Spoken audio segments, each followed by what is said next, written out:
Pues muchas gracias, Joe, por estar con nosotros. Gracias, Natán. Gracias a ustedes también por acompañarnos y apartar el sábado. Está padre, ¿verdad?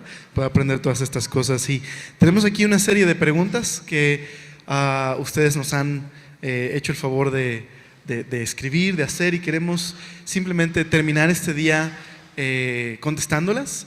Pero nos queda poquito tiempo, así que, como dicen las mamás, poquito porque es bendito. Entonces vamos a hacerla tipo veloz. Entonces vamos a ir una pregunta y una pregunta.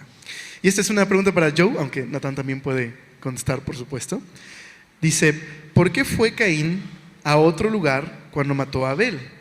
¿No se supone que solo Adán y Eva y sus hijos eran los únicos habitantes en ese tiempo? Entonces, si Adán y Eva, si entiendo correcto, si son los únicos habitantes, si viven en un sitio, si huyó, ¿cómo que llegó a una ciudad? ¿Quiénes son esas personas? Yo creo que eso es una muy buena pregunta, pero hay una muy buena respuesta.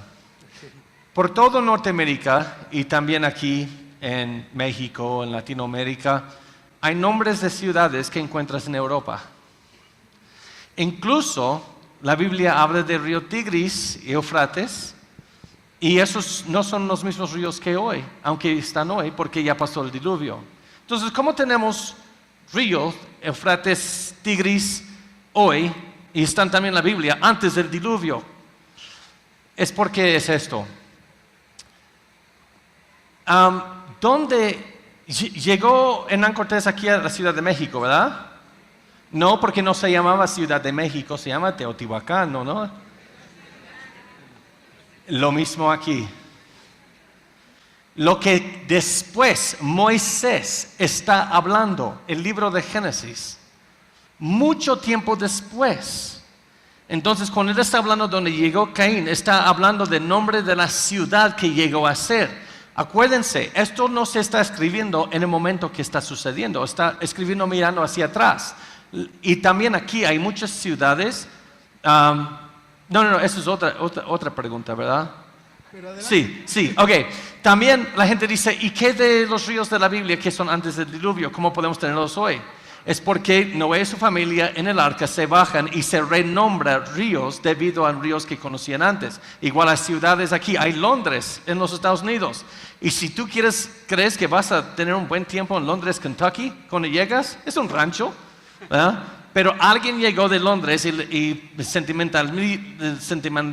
sentimientos, y ellos lo nombraron Londres igual. Entonces, muchas veces hay que entender que los nombres de ciudades estamos mirando en retrospectivo, atrás. Igual, Colón llegó a Santo Domingo, pero no llegó a Santo Domingo, llegó a una isla, que ahora, mirando hacia atrás, decimos que llegó a Santo Domingo, igual. Claro, y pensando ahora, digamos, no en ríos, sino en la población. Es decir, pareciera ser que la Biblia dice que solo existían Adán, Eva, Caín y Abel, ¿no? Oh, sí. Y entonces, si llega a otra ciudad, ¿quiénes están ahí? Porque hay otras personas. Si pareciera que solo existen 4 personas. Sí, y esa es la cosa, que ellos tuvieron muchos hijos. Incluso dicen, ¿por qué le pusieron una marca a Caín? ¿Quién lo va a matar si no hay otras personas? Pues si va a una ciudad extraña, ¿por qué lo van a matar? ¿Qué les importa quién mató? Es porque son sus hermanos que quieren vengar la sangre de su hermano. Entonces eso nos muestra más, es una familia grande. Así que no solo se mencionan en la Biblia quizás esos nombres, pero no significa que eran las únicas personas. No, porque la Biblia, otra vez, no es una lista exhaustiva de las genealogías. La genealogía que da es para apuntar a Cristo. Ok, sí. Claro. Pues aquí tenemos otra. Y dice, ¿existieron los cavernícolas? Sí, hay cavernícolas en la Biblia. ¿Me prestas tu Biblia? Gracias. Hebreos capítulo 11.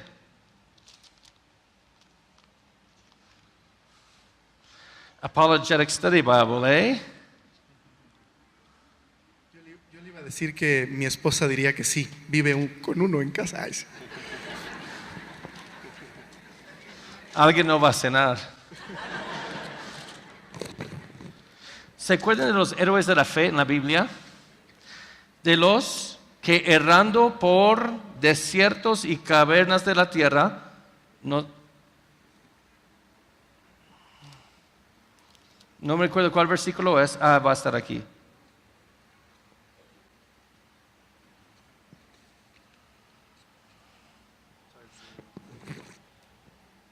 Ok, versículo 38, hablando de los héroes de la fe, de Hebreos 11, de los cuales el mundo no era digno, errando por los desiertos, por los montes, por las cavernas y por las cuevas y por las cavernas de la tierra. Hay cavernícolas en la Biblia. Había una gobernadora en México hace 1 año y medio, o 1 año, y lo tengo en mi página en Face, quien propuso la idea de exterminar a todas las personas que viven en su pueblo México que no tienen dónde vivir, viven bajo puentes, matarlos. Porque ella cree que el hecho de que no tienen casa los hace menos humanos. Entonces, nosotros también pensamos, si no tenían casa, los cavernícolas no eran humanos, pero David vivía en cueva, Lot también, profeta Elías, creo, vivía en cueva, y otros fueron sepultados en cuevas. Así que muchos de nuestros héroes de la fe son cavernícolas. Donde vivimos no nos hace más o menos humanos. Claro. Sí. Sí, quizás tenemos esta imagen de Pedro Picapiedra y Pablo Mármol, ¿no? Tenemos muy... Sí, eso se debe al hecho de que en el año 1856, en la Valle Neander de Alemania, un grupo de científicos y un doctor médico encontraron un esqueleto en una cueva, y por eso lo llaman Neandertal. Y el médico dijo, mira, este hombre padecía de riquetas, es una forma de artritis, veo unas doblaciones en los huesos, sufrió.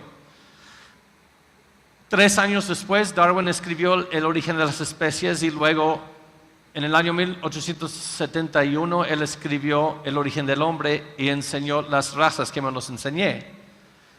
Y luego fueron en búsqueda de esos eslabones perdidos y volvieron a esta citación del hombre neander que encontraron. Dijeron, quizás no tenía riquezas. No médicos dijeron eso, el médico ya dijo, quizás es un hombre simio, un cavernícola. Y de allá salió esa idea.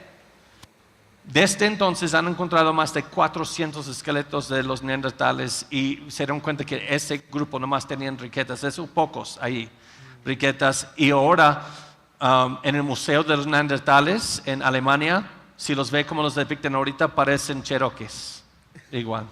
Su capacidad craneal está dentro de los seres humanos. Incluso National Geographic, creo, o uno de esos grupos, ellos por $75, tú puedes enviarles una muestra de tu sangre y te dicen cuál porcentaje de neandertal eres.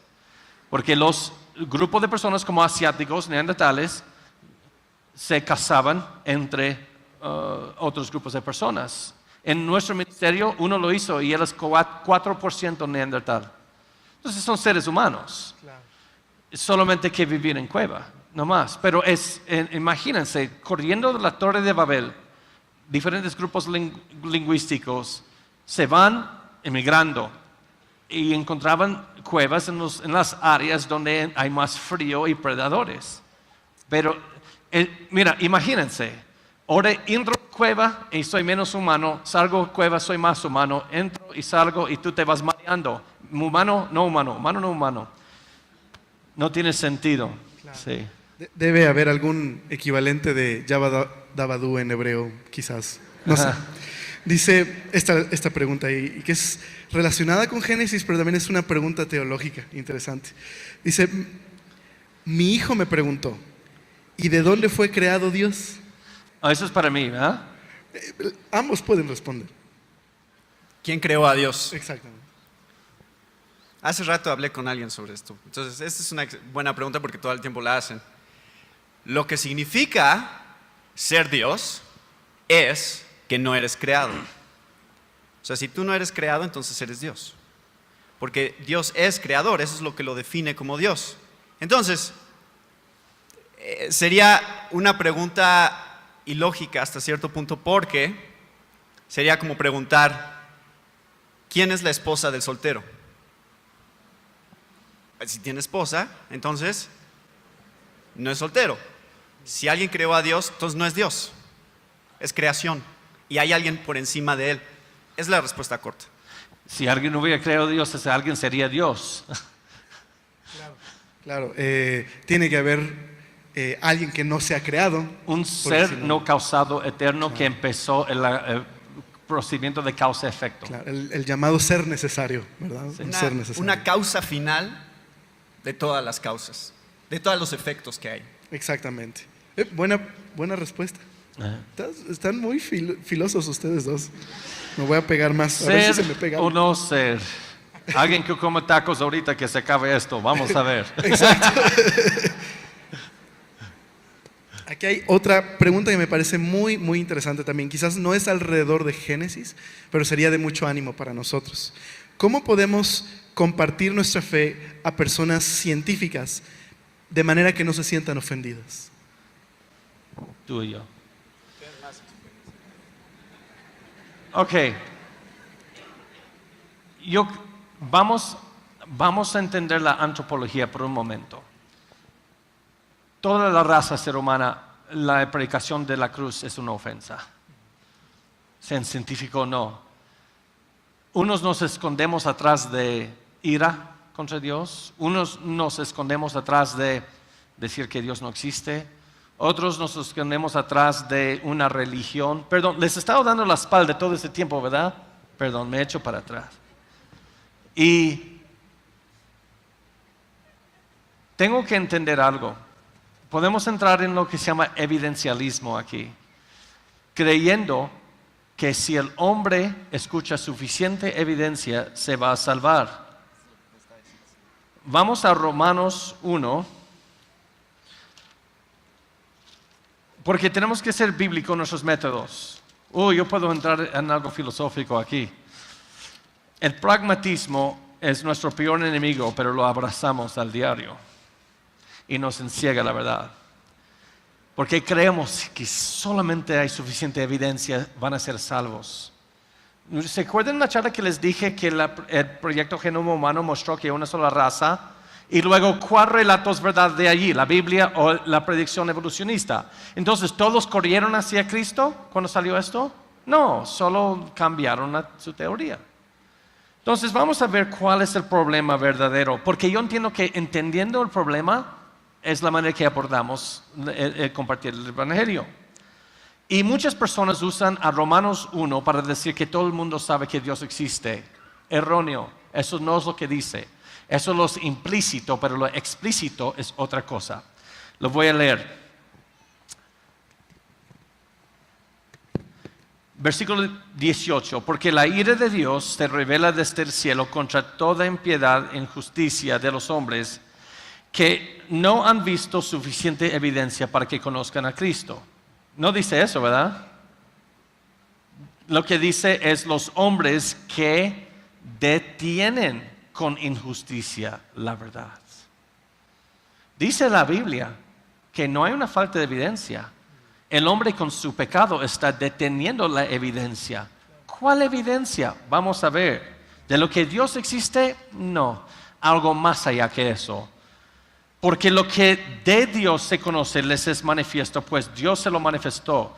Porque las cosas invisibles, vamos a hablar de no solamente la existencia de Dios, los atributos de Dios. Las cosas invisibles de Él. Número 1, atributo. Su eterno poder es un atributo incomunicable. Y la deidad, atributo incomunicable, otras palabras, atributos que no comparte con los seres humanos.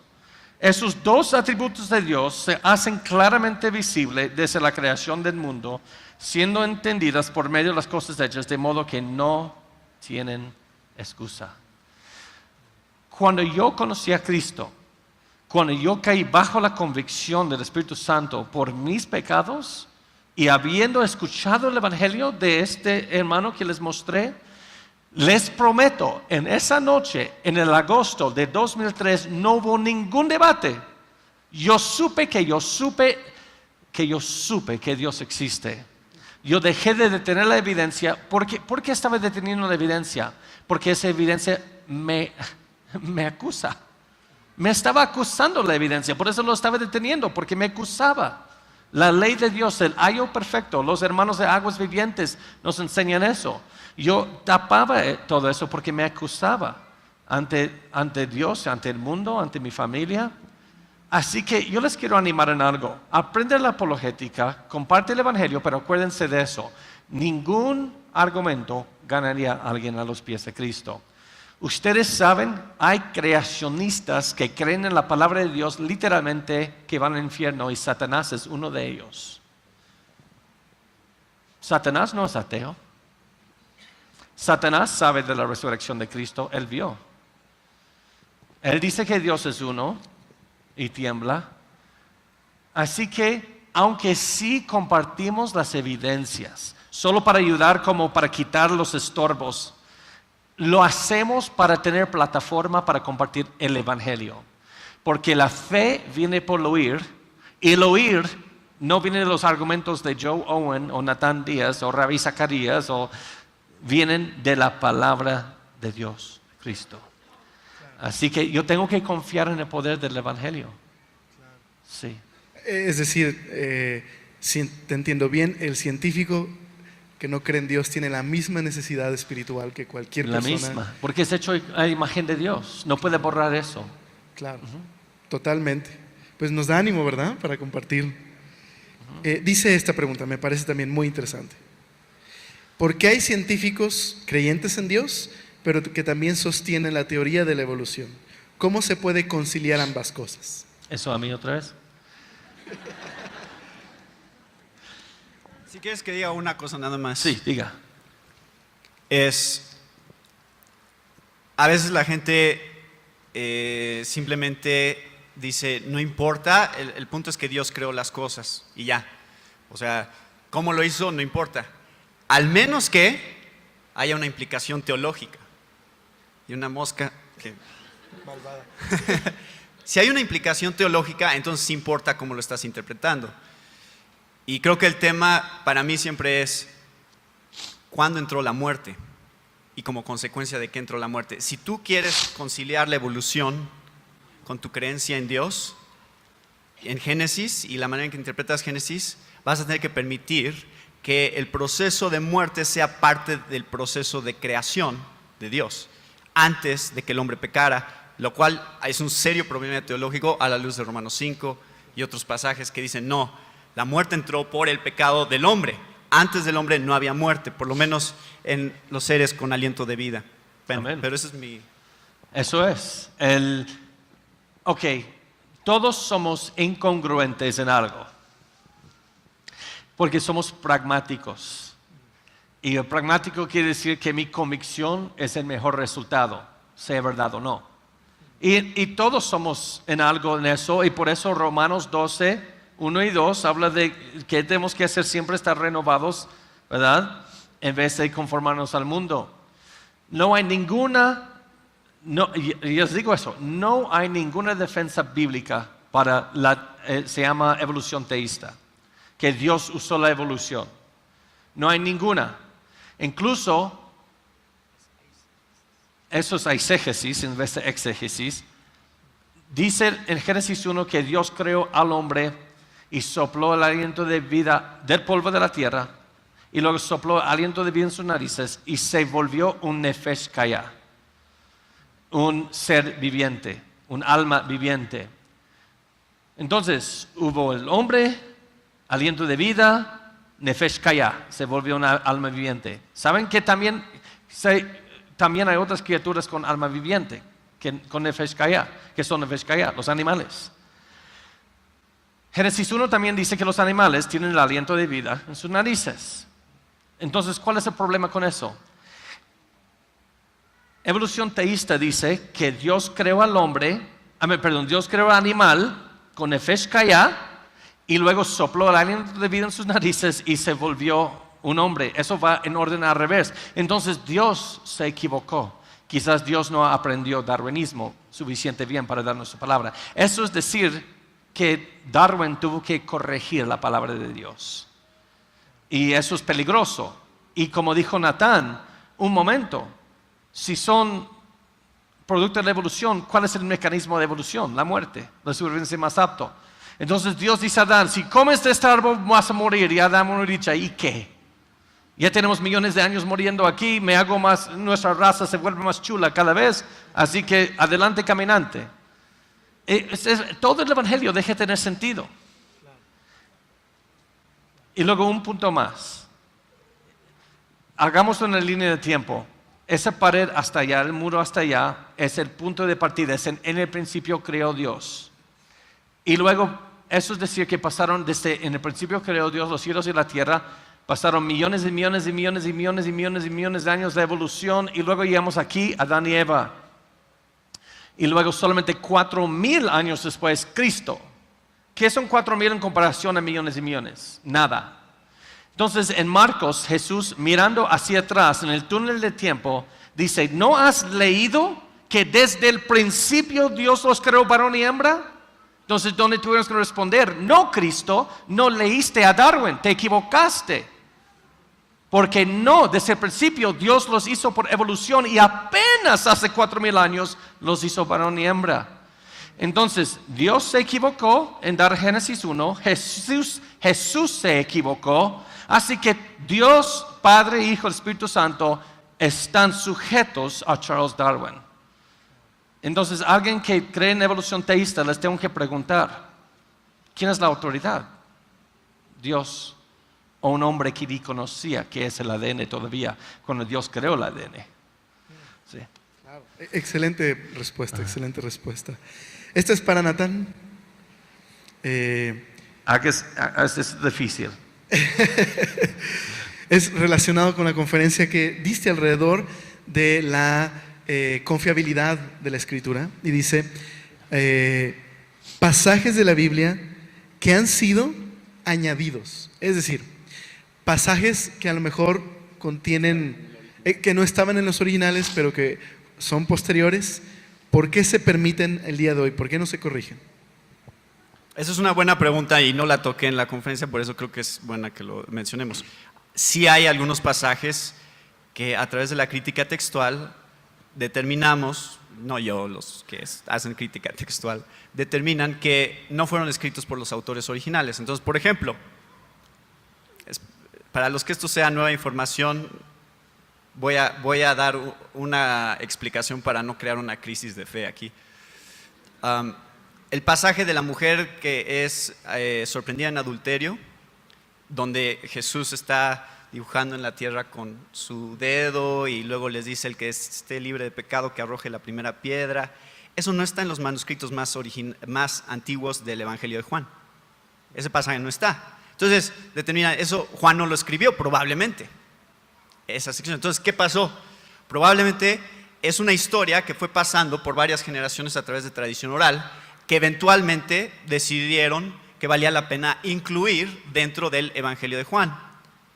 Otra sección que no está en los manuscritos más antiguos son los últimos versículos del Evangelio de Marcos. Creo que entre ese de Juan y el de Marcos son los más largos que sabemos que no eran en los originales, ¿no?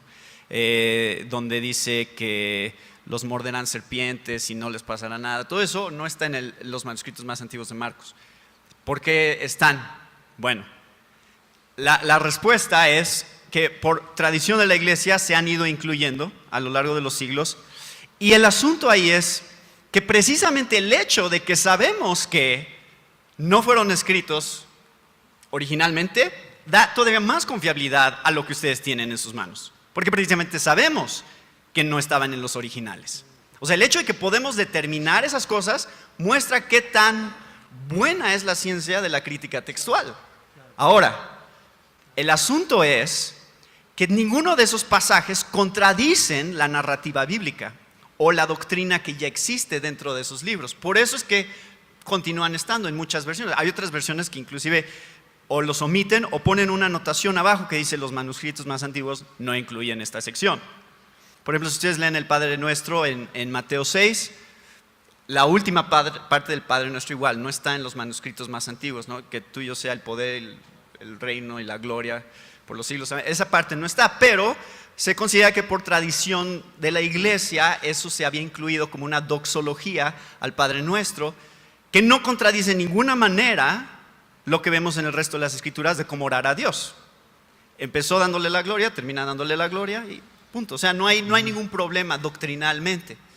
Entonces, no es para dar una crisis de fe, sino al contrario, aumentar el grado de confiabilidad que tiene la Biblia, porque yo les puedo decir lo que les estoy diciendo y que ninguno de esos pasajes contradicen la narrativa bíblica y el mensaje que hay en la Biblia. Es decir, si entiendo bien, se ha hecho tan buen trabajo de crítica textual que realmente sabemos qué pasajes no son y ni siquiera interfieren con el mensaje de la Biblia, sí, o el mensaje de salvación. Sí, en la traducción manuscrita del Corán, hubo una parte con tantos diferentes manuscritos que quemaron a todos y dejaron a uno para dar un uniforme. Y aún hay unos cuantos errores. Pero nosotros sabemos que Dios no tiene que hacer eso, que no tenemos que manipular las cosas y quemar los demás. Y como dijo Natán, eso no cambia ninguna doctrina. Y muchas veces los escribas, ellos ponen apuntes en las orillas. Y después cuando lo volvieron a copiar, alguien puso ese apunte abajo. Pero no es por malicia, en otras palabras. Sí, claro, definitivamente. Y incluso el hecho de que la iglesia lo diga, ¿no? Habla de la confiabilidad, ¿no? Podríamos ocultar, entre comillas, si alguien quisiera, pero no se hace eso, ¿no? Esta pregunta es muy interesante también y quizás es más relacionada con la filosofía de la ciencia.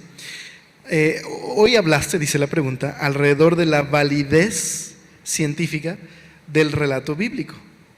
Dice, claro, no existía el método científico en el tiempo en el que fue escrita la Biblia, así que no es un libro de ciencia. Dice, pero ¿por qué no preguntarse la legitimidad misma de la ciencia si no siempre ha existido? Bueno, una cosa es, creo que estoy entendiendo la pregunta. La ciencia siempre ha existido.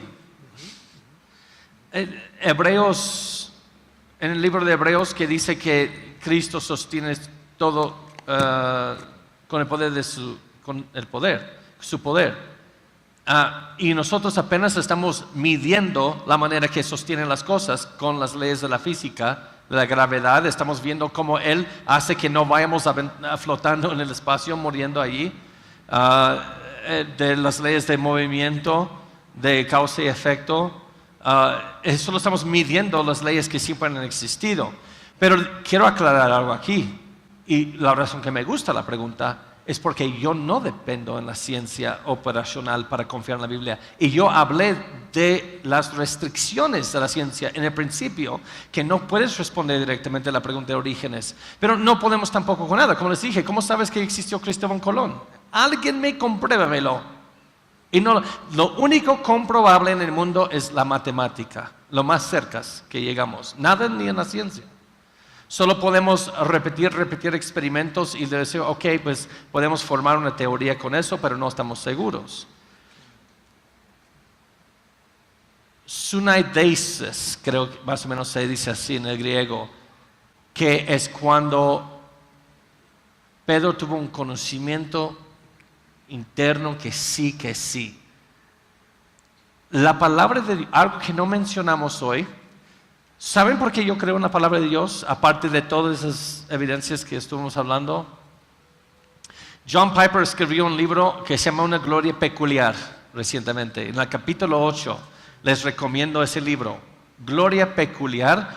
El capítulo 8, vayan rápido ahí y luego leen lo demás. Juan 1, mira esto.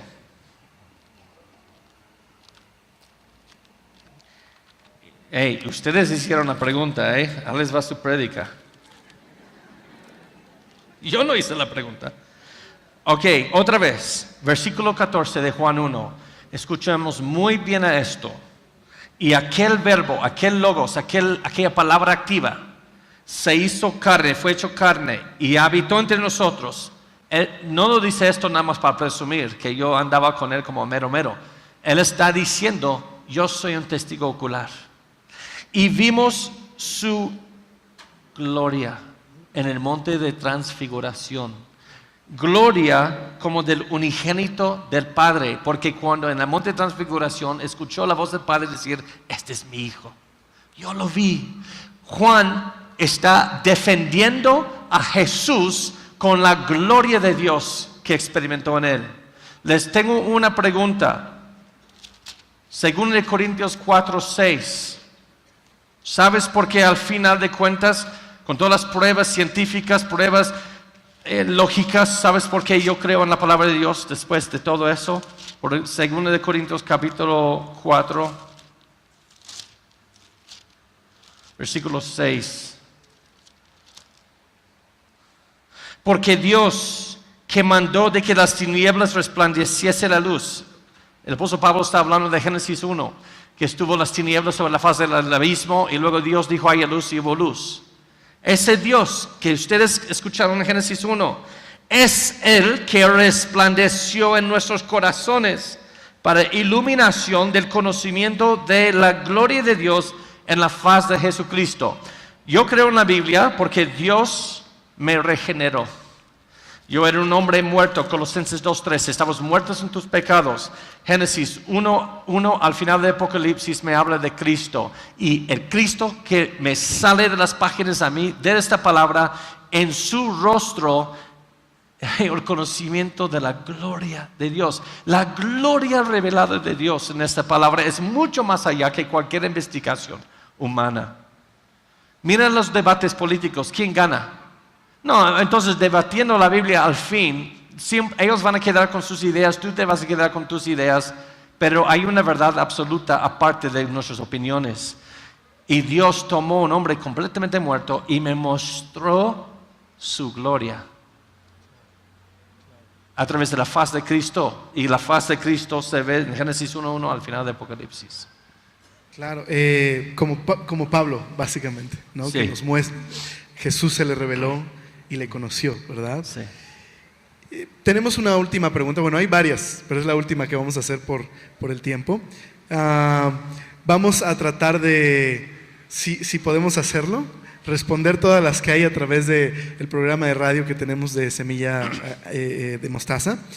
Y si no, pues les mandamos todas las difíciles y que nos respondan y las publicamos o algo así. Sí. Pero podrían también estar conectados a través de la página de internet, Sí, quizás. y alguien se puede apuntar info como información, info@respuestasengenesis.org. La gente manda preguntas allá, les mandemos respuestas o artículos. Ok, pues pueden estar conectados. info@respuestasengenesis.org. Muy bien. Y por supuesto también están los materiales de Respuestas en Génesis, que también muchas de estas preguntas están ya elaboradas y también con una buena respuesta. Dice, usted dijo, solo un cristiano estaría dispuesto a dar su vida por la verdad, es decir, por Cristo. ¿Por qué hay de otras religiones, en este caso musulmanes, que dan su vida por la verdad? Tú lo dijiste, yo no.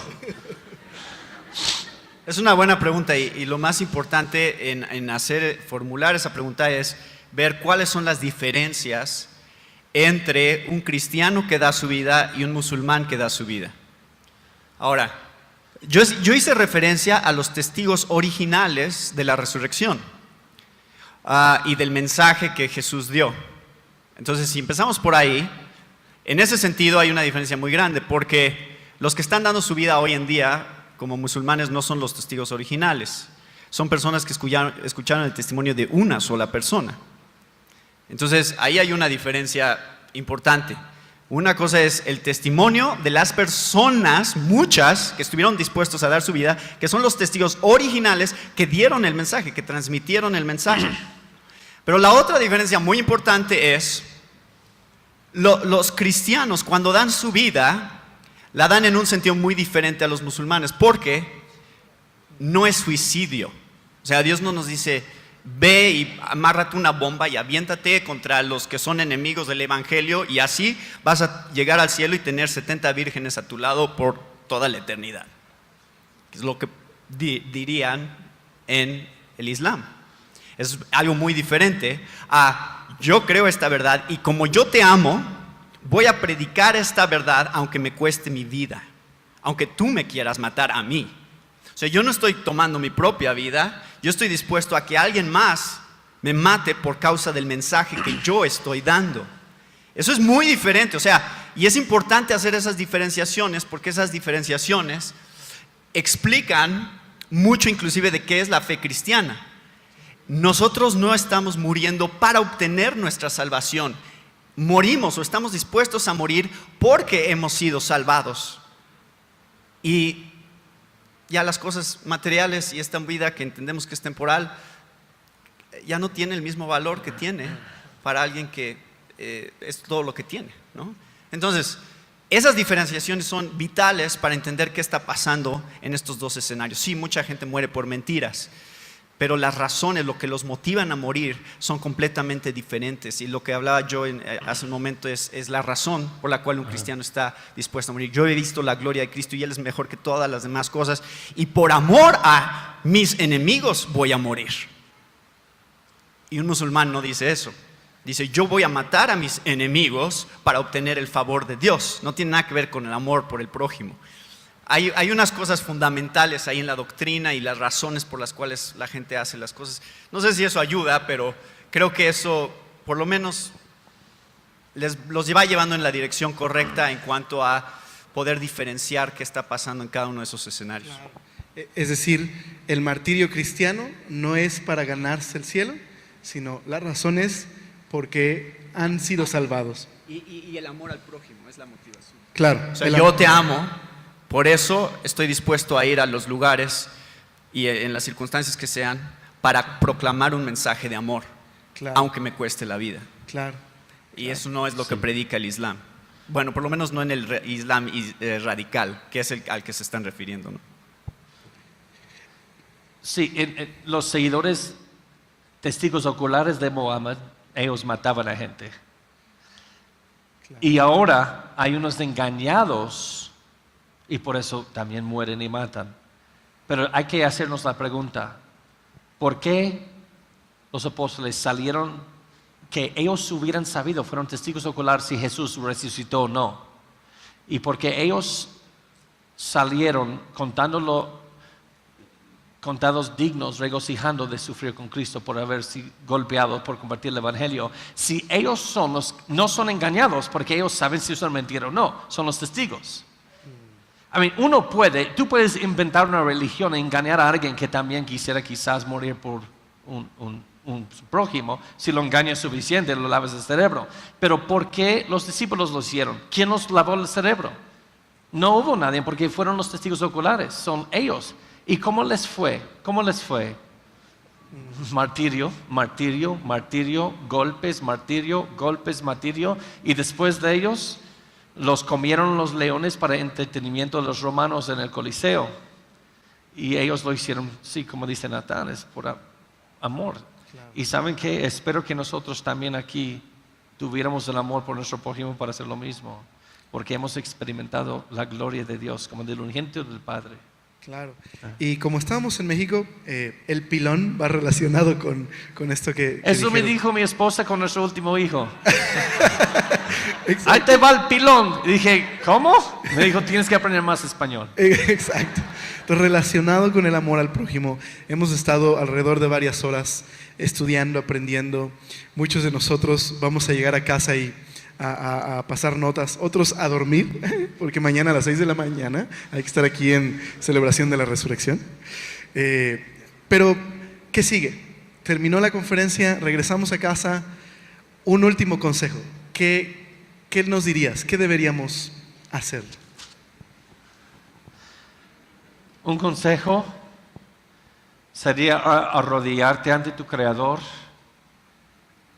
y decir, realmente los cielos cuentan la gloria de Dios. Yo vi una chispa de eso hoy. No por esos débiles allá en la plataforma, sino por la palabra que fue expuesta por ellos. Y también otra cosa es sostenerse sobre la autoridad de la palabra de Dios desde el primer versículo. ¿Ustedes saben algo? Tú puedes ser una persona que es escéptica en toda la vida. Yo no creo eso, en el otro. Ok, pero tú sabes que no vas a ser recordado por nada. Los verdaderos hombres y las verdaderas mujeres en esta vida son los que creyeron en algo. y estaban dispuestos a dar su vida por eso. Porque ustedes saben que no puedes dar tu vida por Cristo como si le hiciste un favor a Él. Él ya se entregó por ti. Él ya lo hizo. Entonces mi reto, mi desafío a ustedes es que miren a México con compasión y responde con el Evangelio. Y creen la palabra de Dios. La iglesia no es democracia. Nosotros nos seguimos lo que dice la palabra de Dios debido al mayor voto. Los que hacen los cambios, los que son dispuestos a pararse solos. Y si te toca en tu iglesia, yo sé de esta iglesia, no te vas a parar solo. Porque si crees en la palabra de Dios, porque vas a estar rodeado de muchas personas que creen lo mismo. Pero quizás hay alguien aquí que está en una iglesia o falta de una iglesia y te va a tomar pararte solo. Pero saben que esas son las personas que hacen diferencias y es las personas que Dios usa. Así que les animo hacia eso. Y cree en Dios, no te va a avergonzar. Muchas gracias, Natán. ¿Algo que quieras compartir? Este es mi último pensamiento sobre esto. No es cuánta fe tienes, sino en qué está tu fe. Amén. El objeto. O sea, tú puedes tener mucha fe en algo completamente falso, no sirve de nada. Por eso es que Jesús dijo, y voy a hacer referencia aquí a esta iglesia, si tuvieras fe con un grano de mostaza, una semilla de mostaza, es todo lo que necesitas. Si esa semilla de mostaza está en el lugar correcto, que es Cristo. Entonces, no es cuánto conocimiento tenemos, es si ese conocimiento es verdadero. Es el cristianismo, no creas en el cristianismo porque te conviene. Cree en lo que dice el cristianismo, lo que dice la Biblia, solo si es verdad. Porque solo si es verdad, vale la pena. Muchas gracias. Amén. Gracias a Dios, ¿verdad? Gracias a Dios. Hemos sido bendecidos, ¿verdad? Por Joe, por Natán. Me encantaría despedirnos en oración y orar por ellos, ¿verdad? Poder orar en respuesta, en agradecimiento al Señor por lo que nos han compartido. Si nos permiten orar por ustedes, ¿me acompañarían a orar por este día? Señor, gracias por la vida de Joe, de Natán. Gracias por el ministerio de respuestas en Génesis. Gracias por sus familias, Señor. Y gracias por el tiempo que han invertido acá para venir a México, para venir a esta iglesia, a Semilla. Gracias, Señor, por sus vidas. Bendíceles ricamente y permite que sigan compartiendo, Señor, tu amor y el Evangelio con otros más. Y ayúdanos a nosotros a poder hacer esto, Señor, saber que nuestra fe está puesta en la persona correcta, como decía Natán, y que vale la pena, Señor, que hemos también nosotros visto tu gloria, nos has rescatado y queremos responder a poder llevar tu amor y tu verdad a otros que no te conocen. Gracias, Señor, y gracias porque celebramos que tú resucitaste, Señor, y nos has dado vida. Ponemos este tiempo en tus manos y llévanos a casa con bien, Señor. Y gracias por haber sido tan bueno con nosotros. En el nombre de Jesús te damos gracias y también por aquellos que quizás hoy no te conocían, pero han escuchado y tú has sembrado, Señor, tu palabra en sus corazones. Que dé fruto a su tiempo. Gracias, Señor. Amén.